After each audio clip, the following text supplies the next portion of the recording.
بسم اللہ الرحمن الرحیم۔ میں ہوں یاسر، آپ دیکھ رہے ہیں میرا یوٹیوب چینل۔ آج ہم بات کریں گے عمران خان صاحب کے انٹرویو کے بارے میں۔ آج انہوں نے ہمیں انٹرویو میں بتایا ہے کہ کیسے جوڈیشل کمپلیکس اسلام آباد میں ان کے لیے ایک جال بچھایا گیا۔ انہوں نے ہمیں بتایا کہ وہاں پر جوڈیشل کمپلیکس میں کچھ نامعلوم افراد تھے۔ وہ نامعلوم افراد سول کپڑوں میں کھڑے تھے۔ انہوں نے بتایا کہ جب وہاں کسی کو انٹر ہونے کی اجازت نہیں تھی، نہ وہاں پر وکیلوں کو جانے دیا جا رہا تھا، تو پھر یہ سول کپڑے والے لوگ پولیس کے حصار میں وہاں پر کیا کر رہے تھے۔ انہوں نے بتایا کہ یہ ایک خاص حساس ادارے سے ہیں، اور انہوں نے ہمیں بتایا کہ جب پہلے مجھ پر حملہ کیا گیا تو میں نے ان لوگوں کو بتا دیا تھا کہ مجھ پر حملہ کیا جائے گا اور کسی دینی جنونی افراد کے ذریعے سے مجھ پر حملہ کیا جائے گا، اور مجھ پر حملہ ہوا، اور جیسے جیسے میں نے بتایا تھا کہ اس نے وہی صورت اختیار کر کے مجھ پر حملہ کیا دین کی آڑ میں۔ اب وہ پھر خبردار کر رہے ہیں کہ پھر مجھ پر حملہ کیا جائے گا۔ یہ نامعلوم افراد کہاں سے آئے تھے جس کا کسی کو پتہ نہیں ہے۔ انہوں نے کہا کہ اگر میرے ایک کولیگ مجھے نہ بتاتا کہ یہاں سے خان صاحب نکل جائیں، یہ آپ کے لیے جال بچھایا گیا ہے، تو ہو سکتا ہے کہ کل مجھے نقصان ہو سکتا تھا۔ پی ٹی آئی کی سینئر لیڈرشپ اور کارکنان کے گرد گھیرا تنگ کیا جا رہا ہے۔ ان کو گرفتار کرنے کی کوشش کر رہے ہیں یہ لوگ، اور ان کے کافی سارے کارکنان ہیں وہ گرفتار بھی ہو چکے ہیں۔ یہ اب سارا کچھ کیوں کیا جا رہا ہے؟ یہ خان صاحب کا جو بدھ کو مینار پاکستان میں جلسہ ہے، یہ اس کو روکنے کے لیے سارا کچھ کیا جا رہا ہے۔ ان لوگوں کو پتہ ہے کہ وہاں پر ان کی سیاسی موت ہونی ہے۔ لوگوں نے کافی زیادہ تعداد میں وہاں نکل کر آنا ہے۔ اگر جو بھی پنجاب میں سیاسی گرمیاں ہوتی ہیں، ان کا جو تعین ہوتا ہے وہ لاہور سے ہوتا ہے۔ اگر لاہور میں ہی لوگوں نے نکل کر خان صاحب کے ساتھ اظہار یکجہتی کی تو پھر خان صاحب کو پنجاب میں کوئی شکست نہیں دے سکتا۔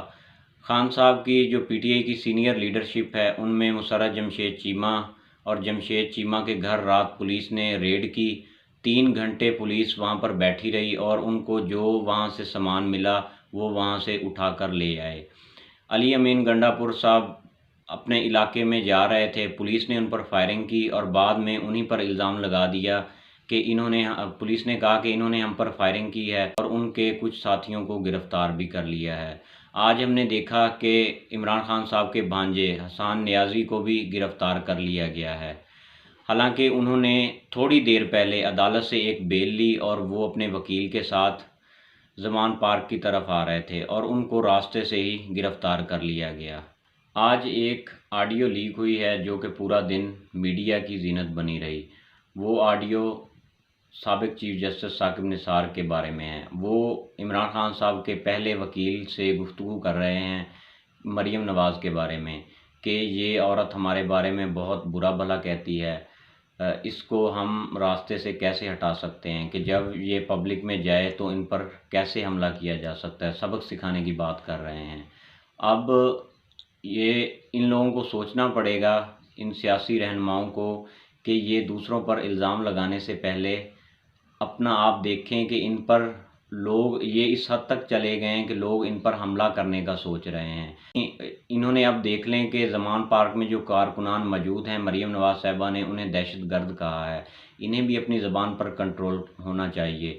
اب کسی بھی سیاسی لیڈر کو مارنے یا ان کو جیل میں ڈالنے کی باتیں نہیں کرنی چاہیے، کیونکہ ملک کے حالات پہلے ہی بہت خراب ہو چکے ہیں۔ ہمارے ملک میں یہ سیاسی رشا کشی کو بند ہونا چاہیے۔ اب جب آپ حکومت میں بیٹھے لوگ سیاستدانوں کے گھروں پر حملہ کریں گے اور سابق چیف جسٹس کے بارے میں ایسی بری زبان استعمال کریں گے تو پھر لوگ رستے سے ہٹانے کا تو سوچیں گے ہی۔ ان لوگوں کو، سیاستدانوں کو، ساروں کو، جو ہمارے ملک کے بڑے ہیں، ان کو مل کر بیٹھنا چاہیے اور ملک کی معیشت کے بارے میں کچھ بہتر سوچنا چاہیے، کیونکہ جس ملک کی معیشت اچھی ہوتی ہے وہ اپنے خود فیصلے کر سکتا ہے۔ جب تک ہمارے ملک کی معیشت ٹھیک نہیں ہوگی تو ہم لوگوں ایسے ہی دنیا سے بھیک مانگتے رہیں گے۔ آج شہباز شریف صاحب نے ایک ٹویٹ کی ہے کہ پی ٹی آئی بیرون ملک لوگوں سے آرمی چیف اور ادارے کے بارے میں غلط مہم چلوا رہی ہے۔ جس کا عمران خان صاحب نے آج کے انٹرویو میں اور فواد چودھری صاحب نے پریس کانفرنس میں اظہار کیا ہے کہ ہمیں کوئی ضرورت نہیں ہے کہ ہم آرمی چیف کے بارے میں ایسی غلیظ مہم چلوائیں۔ انہوں نے انہیں کنڈیمڈ کیا ہے کہ ہمیں یہ ضرورت نہیں ہے کہ ہم تو اپنی فوج کو مضبوط دیکھنا چاہتے ہیں، کیونکہ جس ملک کی فوج مضبوط ہوتی ہے وہی ملک آگے بڑھ سکتے ہیں اور محفوظ رہ سکتے ہیں۔ امریکہ نے پاکستان کے ایٹمی اثاثوں پر گہری نظریں جما لی ہیں۔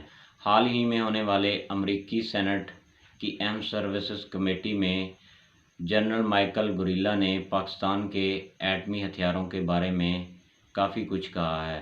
انہوں نے کہا ہے کہ پاکستان کو سیکیورٹی خدشات لاحق ہیں اور پاکستان کی اکانومی بھی بہت ڈاؤن ہو چکی ہے، جس کی وجہ سے ہمیں دیکھنا پڑے گا کہ پاکستان کے پاس ایٹمی اثاثے ہونے چاہیے یا نہیں۔ لیکن انہوں نے ایک بار اور کی جو کہ تسلی بخش ہے۔ یہ بات یہ تھی کہ انہوں نے کہا کہ ہمارے موجودہ آرمی چیف ہیں، اس کے ساتھ بہت اچھے تعلقات ہیں اور جو ایٹمی اثاثوں کو سیکیورٹی پرووائڈ کی جاتی ہے وہ بھی کافی اچھی ہے۔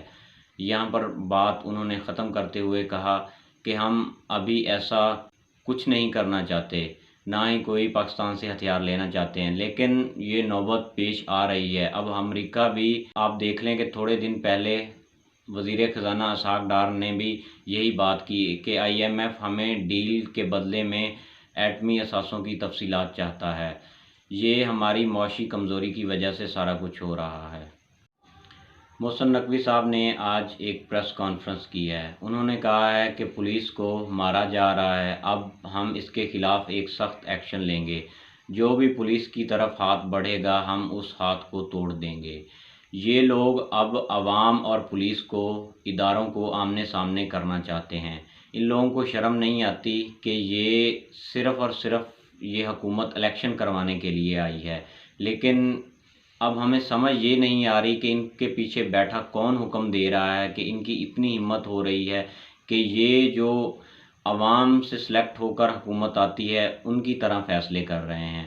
نگران سیٹ اپ کا یہی مطلب ہوتا ہے کہ وہ صرف اور صرف الیکشن پر توجہ دے اور جو بھی پنجاب میں چھوٹے موٹے معاملات ہوتے ہیں ان پر توجہ دے۔ یہ لوگ ایک وزیر اعلیٰ صوبے میں 5 کروڑ سے زیادہ کی گرانٹ منظور نہیں کر سکتا، لیکن یہ اب لوگوں پر پولیس سے تشدد کروانا چاہتے ہیں۔ مریم نواز صاحبہ نے زمان پارک میں موجود جو PTI کے کارکنان ہیں ان کو دہشت گرد کہا ہے، جس کی وجہ سے انہیں سوشل میڈیا پر تنقید کا نشانہ بنایا جا رہا ہے۔ ایک یوزر نے لکھا ہے کہ صرف اور صرف پٹھانوں کو نشانہ بنایا جا رہا ہے بلکہ دوسروں کو، حالانکہ اس میں سب مختلف قبائل کے لوگ شامل ہیں۔ ان میں پنجابی بھی شامل ہیں، پٹھان بھی شامل ہے، بلوچ بھی شامل ہے، سرائکی بھی شامل ہے، لیکن صرف اور صرف پٹھانوں کو ہی کیوں نشانہ بنایا جا رہا ہے، انہیں دہشت گرد بتایا جا رہا ہے۔ یہ حکومت ملک کے حالات خراب کرنے پر تلی ہوئی ہے۔ ان سیاستدانوں کو آپس میں مل کر بیٹھنا چاہیے اور الیکشن کی طرف بڑھنا چاہیے، کیونکہ جب تک ملک میں استحکام نہیں آئے گا یہ ملک ترقی نہیں کر سکتا، اور استحکام الیکشن کے ذریعے سے ہی آ سکتا ہے، کیونکہ جب کسی کو ووٹ کے ذریعے منتخب کرتے ہیں تو وہ پھر اسی سے امیدیں باندھتے ہیں۔ لیکن آپ دیکھ لیں کہ یہ جتنی بھی حکومتیں اس وقت پاکستان میں ہیں ان میں سے کوئی بھی مینڈیٹ کے ذریعے حکومت میں نہیں آئی۔ اس لیے ان سیاستدانوں کو چاہیے کہ یہ مل کر بیٹھیں اور پاکستان کے اچھے مستقبل کے بارے میں سوچیں۔ اپنا بہت سارا خیال رکھیے گا، میرے چینل کو سبسکرائب کر دیں، میری ویڈیو کو شیئر کر دیں، بیل آئیکن کو دبا دیں تاکہ ہر آنے والی ویڈیو آپ تک پہنچتی رہے۔